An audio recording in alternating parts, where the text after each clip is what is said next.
भारत में केंद्रीय वेतन आयोग की स्थापना एक महत्वपूर्ण परंपरा है जो सरकारी कर्मचारियों के जीवन स्तर में सुधार लाने के लिए नियमित अंतराल पर की जाती है। यह आयोग सरकारी कर्मचारियों के वेतन, भत्ते और पेंशन की व्यापक समीक्षा करता है और महंगाई दर तथा जीवन यापन की बढ़ती लागत को देखते हुए उचित वेतन संरचना का सुझाव देता है। प्रत्येक 10 वर्ष के अंतराल पर गठित होने वाला यह आयोग लाखों सरकारी कर्मचारियों और पेंशन भोगियों के लिए आर्थिक राहत का स्रोत बनता है। वेतन आयोग की सिफारिशें न केवल केंद्रीय कर्मचारियों बल्कि राज्य सरकार के कर्मचारियों के वेतन निर्धारण में भी महत्वपूर्ण भूमिका निभाती है। वेतन आयोग का गठन सरकार की एक नीतिगत प्रतिबद्धता है जो यह सुनिश्चित करती है कि सरकारी कर्मचारियों का वेतन समय के साथ बदलती आर्थिक परिस्थितियों के अनुकूल रहे। यह व्यवस्था सुनिश्चित करती है कि सरकारी सेवा में काम करने वाले लोगों को उनके काम के लिए उचित मुआवजा मिले और वे अपने परिवार का भरण पोषण गरिमा के साथ कर सकें। आयोग की सिफारिशें केवल वेतन वृद्धि तक सीमित नहीं होती बल्कि विभिन्न भत्तों, पेंशन योजनाओं और सेवा शर्तों में भी सुधार का सुझाव देती हैं।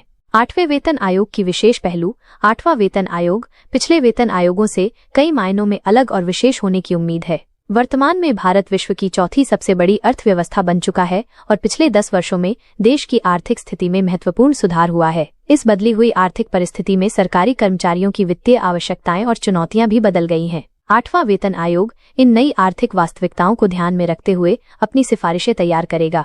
डिजिटल अर्थव्यवस्था, बढ़ती महंगाई दर और जीवन शैली में आए बदलाव को देखते हुए इस आयोग से व्यापक सुधारों की उम्मीद की जा रही है।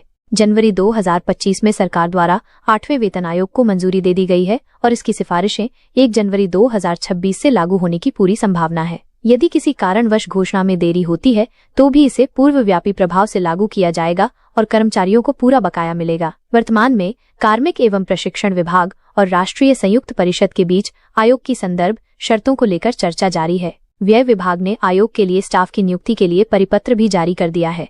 हालांकि अध्यक्ष और सदस्यों की घोषणा अभी बाकी है। 8वें वेतन आयोग की सिफारिशों का लाभ एक व्यापक वर्ग को मिलेगा जिसमें सभी केंद्रीय सिविलियन कर्मचारी, रक्षाकर्मी, पेंशन भोगी, सार्वजनिक उपक्रम के कर्मचारी और अखिल भारतीय सेवा के अधिकारी शामिल हैं। इसका मतलब है कि लगभग 1 करोड़ से अधिक लोग प्रत्यक्ष रूप से इससे लाभान्वित होंगे। इसके अतिरिक्त राज्य सरकारों के कर्मचारी भी अप्रत्यक्ष रूप से इससे लाभान्वित होते हैं क्योंकि अधिकांश राज्य सरकारें केंद्रीय वेतन आयोग की सिफारिशों को अपने यहाँ भी लागू करती हैं। पेंशन भोगियों के लिए यह विशेष रूप से महत्वपूर्ण है क्योंकि उनकी पेंशन भी फिटमेंट फैक्टर के आधार पर संशोधित होती है।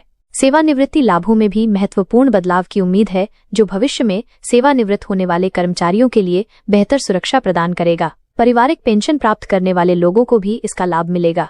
आयोग की सिफारिशें केवल वेतन वृद्धि तक सीमित नहीं होंगी बल्कि विभिन्न भत्तों, छुट्टी नकदीकरण, उपदान और अन्य सेवा लाभों में भी सुधार हो सकता है। इससे सरकारी कर्मचारियों की समग्र आर्थिक स्थिति में व्यापक सुधार होने की उम्मीद है।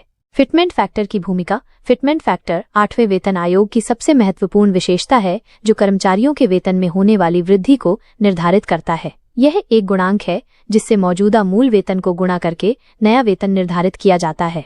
7वें वेतन आयोग में फिटमेंट फैक्टर 2.57 था जिससे कर्मचारियों के वेतन में महत्वपूर्ण वृद्धि हुई थी। 8वें वेतन आयोग में इस फैक्टर की दर क्या होगी यह अभी अनिश्चित है लेकिन विभिन्न मीडिया रिपोर्टों में अलग अलग अनुमान लगाए जा रहे हैं। हालांकि इन अटकलों पर भरोसा करना उचित नहीं है क्योंकि वास्तविक फिटमेंट फैक्टर का निर्धारण आयोग द्वारा गहन अध्ययन के बाद ही किया जाएगा। न्यूनतम मूल वेतन में भी महत्वपूर्ण वृद्धि की उम्मीद है। 7वें वेतन आयोग में न्यूनतम मूल वेतन 7,000 रुपए से बढ़कर 18,000 रुपए हो गया था। इसी तरह 8वें वेतन आयोग में भी न्यूनतम वेतन में अच्छी खासी बढ़ोतरी हो सकती है। फिटमेंट फैक्टर का निर्धारण करते समय आयोग महंगाई दर, जीवन यापन की बढ़ती लागत, अन्य क्षेत्रों में मिलने वाले वेतन और देश की आर्थिक स्थिति जैसे विभिन्न कारकों को ध्यान में रखेगा। इसलिए कर्मचारियों को धैर्य रखना चाहिए और आयोग के आधिकारिक निर्णय का इंतजार करना चाहिए। महंगाई भत्ते का पुनर्निर्धारण। 8वें वेतन आयोग के लागू होने के साथ ही महंगाई भत्ता फिर से 0 से शुरू होने की पूरी संभावना है। पिछले 10 वर्षों में मिले सारे महंगाई भत्ते को नई वेतन संरचना में समाहित कर दिया जाएगा और फिर महंगाई भत्ते की गणना 0% से दोबारा शुरू होगी। यह एक नियमित प्रक्रिया है जो प्रत्येक वेतन आयोग के बाद होती है। इससे कर्मचारियों को कोई नुकसान नहीं होता क्योंकि पुराना महंगाई भत्ता उनके मूल वेतन का हिस्सा बन जाता है। नई वेतन संरचना के बाद महंगाई भत्ता फिर से बढ़ना शुरू हो जाएगा और अगले वेतन आयोग तक यह क्रम जारी रहेगा।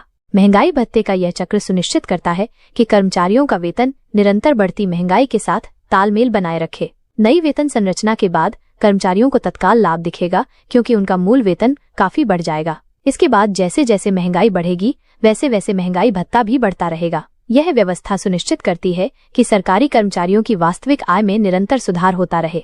महंगाई भत्ते की दर all India consumer price index के आधार पर तय होती है, जो उपभोक्ता मूल्य सूचकांक में होने वाले बदलाव को दर्शाती है। पेंशन व्यवस्था में सुधार पेंशन भोगियों के लिए 8वां वेतन आयोग विशेष महत्व रखता है, क्योंकि उनकी पेंशन भी फिटमेंट फैक्टर के आधार पर संशोधित होगी। वर्तमान में लाखों पेंशन भोगी 7वें वेतन आयोग के आधार पर पेंशन प्राप्त कर रहे हैं और 8वें वेतन आयोग से उनकी पेंशन में भी महत्वपूर्ण वृद्धि होगी। पारिवारिक पेंशन प्राप्त करने वाले लोगों को भी समान लाभ मिलेगा। पेंशन संशोधन से न केवल मासिक पेंशन बढ़ेगी, बल्कि चिकित्सा भत्ता और अन्य लाभ भी बढ़ सकते हैं। सेवानिवृत्ति लाभों में भी सुधार की उम्मीद है, जिससे भविष्य में सेवानिवृत्त होने वाले कर्मचारियों को बेहतर सुरक्षा मिलेगी। एक महत्वपूर्ण चिंता ये है कि 2026 से पहले और बाद में सेवानिवृत्त होने वाले कर्मचारियों की पेंशन में अंतर हो सकता है। 7वें वेतन आयोग के समय भी ऐसी स्थिति उत्पन्न हुई थी, जिससे कुछ भ्रम की स्थिति बनी थी। हालांकि उम्मीद की जा रही है कि 8वां वेतन आयोग इस समस्या को ध्यान में रखते हुए उचित समाधान सुझाएगा। आयोग अपनी रिपोर्ट में इस विषय पर स्पष्ट दिशा निर्देश दे सकता है, ताकि सभी पेंशन भोगियों के साथ न्याय हो सके। पेंशन एकरूपता की समस्या का समाधान आयोग की प्राथमिकताओं में से एक हो सकता है।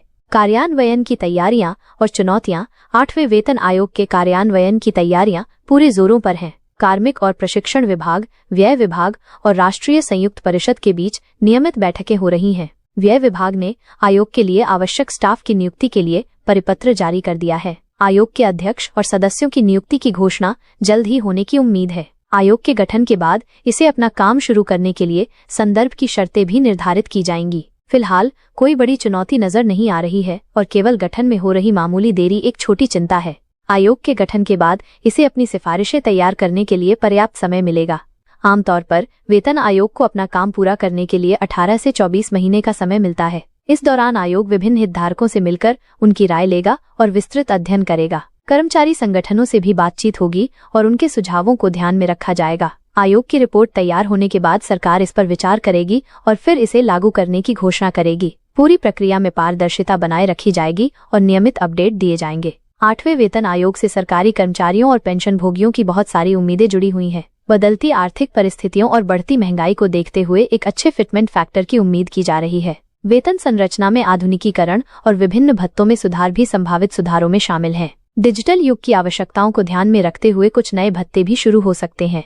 सेवा शर्तों में सुधार और कार्य जीवन संतुलन जैसे आधुनिक मुद्दों पर भी आयोग विचार कर सकता है। आयोग की सिफारिशों से न केवल वर्तमान कर्मचारियों बल्कि भविष्य में सरकारी नौकरी में आने वाले लोगों को भी लाभ होगा। बेहतर वेतन संरचना से प्रतिभाशाली युवा सरकारी सेवा की ओर आकर्षित होंगे। इससे सरकारी तंत्र की गुणवत्ता में सुधार होगा और बेहतर शासन व्यवस्था मिलेगी। आर्थिक रूप से संतुष्ट कर्मचारी बेहतर सेवा प्रदान करते हैं, जिससे अंततः जनता को लाभ होता है। 8वां वेतन आयोग इस दिशा में एक महत्वपूर्ण कदम साबित हो सकता है, जो सरकारी सेवा को और भी आकर्षक और सम्मानजनक बनाएगा।